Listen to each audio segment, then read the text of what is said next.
ഇന്നൊരു day in my life video ആണ് കേട്ടോ. ഒത്തിരി നാളായി നമ്മളൊരു ലോങ് വീഡിയോ ചെയ്തിട്ട് എപ്പോഴും നമ്മൾ ഷോർട്സ് ആണല്ലോ ഇടാറുള്ളത്. അപ്പം ഇനി അങ്ങോട്ട് കുറച്ച് ലോങ് വീഡിയോസൊക്കെ ഇടണമെന്നാണ് ആഗ്രഹം.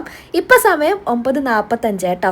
രാവിലെ 8 മണിയായപ്പോൾ എണീറ്റിട്ടുണ്ടായിരുന്നു. ബ്രേക്ക്ഫാസ്റ്റ് ഒക്കെ കഴിഞ്ഞു. അത് കഴിഞ്ഞാൽ നേരെ ചെല്ലുന്നത് ക്ലീനിങ് പരിപാടിയിലോട്ടാണ് കേട്ടോ. വീടിൻ്റെ അകമൊക്കെ ക്ലീൻ ചെയ്യാന്നുള്ളതാണ്. അത് ഞാൻ മസ്റ്റായിട്ടും ചെയ്യുന്ന ഒരു പരിപാടിയാണ്. പുറത്തിറങ്ങുമ്പോഴത്തേക്കും ഇതേപോലെ അമ്മ ഉരുളിയിൽ കുറച്ച് വെള്ളത്തിൽ ഇതുപോലെ പൂക്കളൊക്കെ പറിച്ചിടാറുണ്ട് കേട്ടോ. ഇത് രണ്ട് ദിവസം കൂടുമ്പോൾ വെള്ളം മാറ്റി കൊടുക്കണം, അല്ലെങ്കിൽ ഇതിൻ്റെ പൂ അതിൻ്റെ അകത്ത് കിടന്ന് അഴുവാൻ സാധ്യതയുണ്ട്. ഈ വെള്ളം മാറ്റുന്ന പരിപാടി മൂഡ് വരുമ്പോൾ മാത്രം ചെയ്യുന്ന പരിപാടിയാണ് കേട്ടോ. ഇപ്പോൾ തൽക്കാലം അതിനുള്ള മൂടുള്ളത് കൊണ്ട് ഇതൊക്കെ ഒന്ന് ക്ലിയർ ചെയ്ത് വെക്കാമെന്ന് വിചാരിച്ചു. ഇത് എന്തിനാ ഇങ്ങനെ വെക്കണേന്ന് വെച്ചാൽ പ്രത്യേകിച്ച് കാര്യമൊന്നുമില്ല, ഒരു ഭംഗി കൂട്ടാൻ വേണ്ടി വെക്കുന്നതാണ് കേട്ടോ. മെയിനായിട്ട് ഇടുന്നത് കോളാമ്പിപ്പൂവാണ് കേട്ടോ. അതാണ് ഇവിടെ ഒത്തിരി ഉള്ളത്. അപ്പോൾ അതിനൊരു ക്ഷാമവും ഇല്ല. അപ്പോൾ അത് പറിച്ച് അതിൻ്റെ അകത്തോട്ടങ്ങ് ഇടും.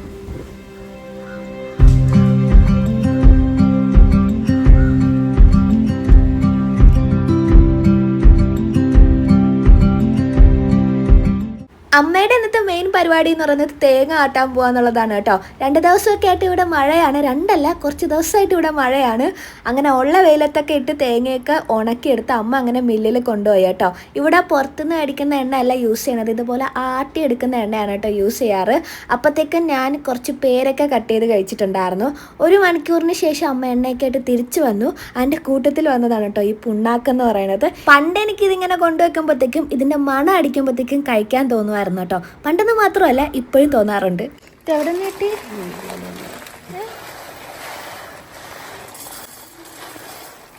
അമ്മയുടെ മറ്റൊരു കലാപരിപാടിയാണ് ഇതേപോലെ പറ നിറച്ച് വെക്കുക എന്നുള്ളത് കേട്ടോ. ഇതെനിക്ക് തോന്നുന്നു എൻ്റെ എൻഗേജ്മെൻറ്റ് സമയത്ത് മേടിച്ച് പറയായിരുന്നു കേട്ടോ. ഇതിവിടെ വെറുതെ ഇരിക്കുന്നത് കൊണ്ട് അമ്മ പറഞ്ഞു കുറച്ച് നെല്ലുള്ള സ്ഥിതിക്ക് ഇതിൻ്റെ അകത്തോട്ട് നെല്ല് നിറച്ച് വെക്കാമെന്ന്.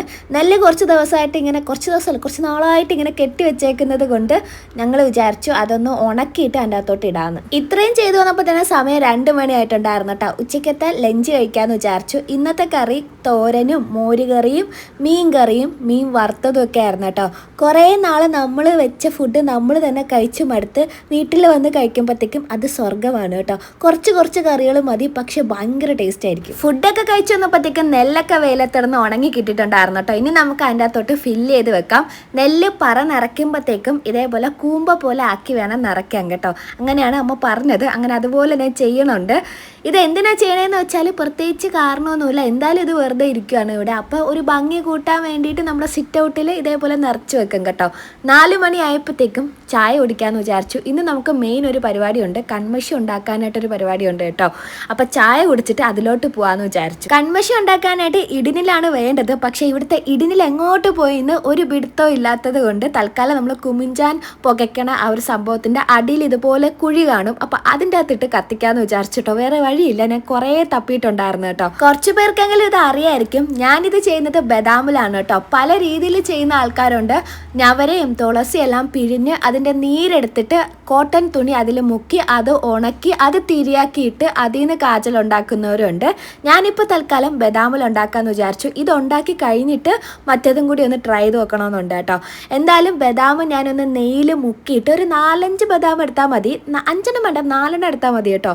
അതൊന്ന് കത്തിച്ചു കൊടുക്കണം. എന്നിട്ട് ഇതേപോലെ 2 സ്റ്റീൽ ഗ്ലാസ് വെച്ച് കൊടുത്തിട്ട് അതിൻ്റെ മുകളിൽ ഒരു പ്ലേറ്റ് വെച്ച് കൊടുക്കണം കേട്ടോ.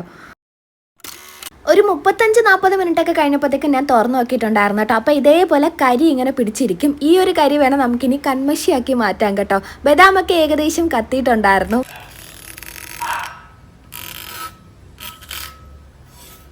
കരി എടുക്കുന്ന സമയത്ത് കാറ്റുള്ള സ്ഥലത്ത് പോയിരുന്ന് എടുക്കാതിരിക്കുക കേട്ടോ. അങ്ങനെയാണെങ്കിൽ ഇത് പറന്നു പോകാൻ സാധ്യതയുണ്ട്. എന്തായാലും നമുക്ക് ആ ഒരു കൺമഷിയുടെ ടെക്സ്ചർ കിട്ടണമെങ്കിൽ കുറച്ച് നെയ്യും കൂടെ അതിൽ ചാലിച്ച് വേണം നമുക്ക് എടുക്കാൻ വേണ്ടിയിട്ട്. അപ്പോൾ ഈ ഒരു ടെക്സ്ചറിൽ അസൽ കെമിക്കൽ ഫ്രീ ആയിട്ടുള്ള കരി നമുക്ക് കിട്ടും കേട്ടോ. ബദാം ഒരു ഭക്ഷണ സാധനമാണ്. അപ്പോൾ അത് കഴിച്ചാലാണ് നമ്മുടെ ശരീരത്തിൽ അതിൻ്റെ ഗുണങ്ങൾ കിട്ടുന്നതെന്നാണ് എൻ്റെ ഒരു അറിവ്. ഇതുകൊണ്ട് കാജൽ ഉണ്ടാക്കിയാൽ പ്രത്യേകിച്ച് കണ്ണിന് എന്താ ഗുണം എന്ന് ചോദിച്ചാൽ നമ്മുടെ കണ്ണ് നല്ല കുളിർമ കിട്ടും. അതേപോലെ കണ്ണ് നല്ല കണ്ണുകളായിട്ട് ഇരിക്കാനായിട്ട് ഹെൽപ്പ് ചെയ്യും കേട്ടോ. ഇതിനപ്പുറം നിങ്ങൾക്ക് എന്തെങ്കിലും അറിവുണ്ടെങ്കിൽ കമൻറ്റ് ചെയ്യുക കേട്ടോ.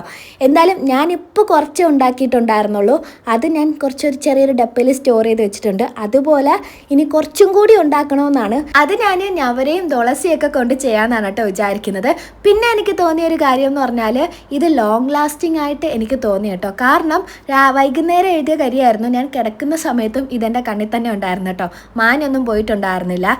ഇത്രയും ചെയ്ത് വന്നപ്പോൾ തന്നെ സമയം ഏകദേശം ഒരു 7:30 ആയിട്ടുണ്ടായിരുന്നു. ഡിന്നർ ഇവിടെ നേരത്തെ കഴിക്കും കേട്ടോ, ഒരു 7, 7:30, 8:30, 8 മണിക്ക് മുന്നേ എന്തായാലും കഴിച്ചിരിക്കും. അപ്പം ഇന്ന് ചപ്പാത്തി ആയിരുന്നു, ഒത്തിരി കറികളുണ്ടായിരുന്നു. തോരനുണ്ടായിരുന്നു, ഫിഷ് ഫ്രൈ ഉണ്ടായിരുന്നു, ചിക്കൻ ഫ്രൈ ഉണ്ടായിരുന്നു, ഫിഷ് കറി ഉണ്ടായിരുന്നു. അങ്ങനെ എല്ലാം കൂടെ കൂട്ടി ഡിന്നർ കഴിച്ചിട്ടുണ്ടായിരുന്നു. എല്ലാമൊക്കെ കഴിഞ്ഞ് വന്നപ്പോഴത്തേക്കും ഏകദേശം ഒരു 9 മണി ആയിട്ടുണ്ടായിരുന്നു കേട്ടോ. ഇനി കിടക്കാനായിട്ടുള്ള തയ്യാറെടുപ്പാണ്. അപ്പോൾ വെള്ളമൊക്കെ എടുത്ത് ഞാൻ എൻ്റെ റൂമിലോട്ട് പോവും. അപ്പോൾ ഇതാണ് എൻ്റെ ഒരു ഡേ ഇൻ മൈ ലൈഫ് എന്ന് പറയുന്നത്. ഇത് എല്ലാ ദിവസവും ഇങ്ങനെ ആയിരിക്കും എന്ന് വെച്ചാൽ അല്ല, മാറി മാറിക്കൊണ്ടിരിക്കും. അപ്പോൾ നിങ്ങൾക്ക് ഇഷ്ടപ്പെട്ടിട്ടുണ്ടെങ്കിൽ നിങ്ങൾ കമൻറ്റ് ചെയ്യുക, ലൈക്ക് ചെയ്യുക, ഷെയർ ചെയ്യുക, സബ്സ്ക്രൈബ് ചെയ്യുക കേട്ടോ. അപ്പോൾ നമുക്ക് നാളെ കാണാം.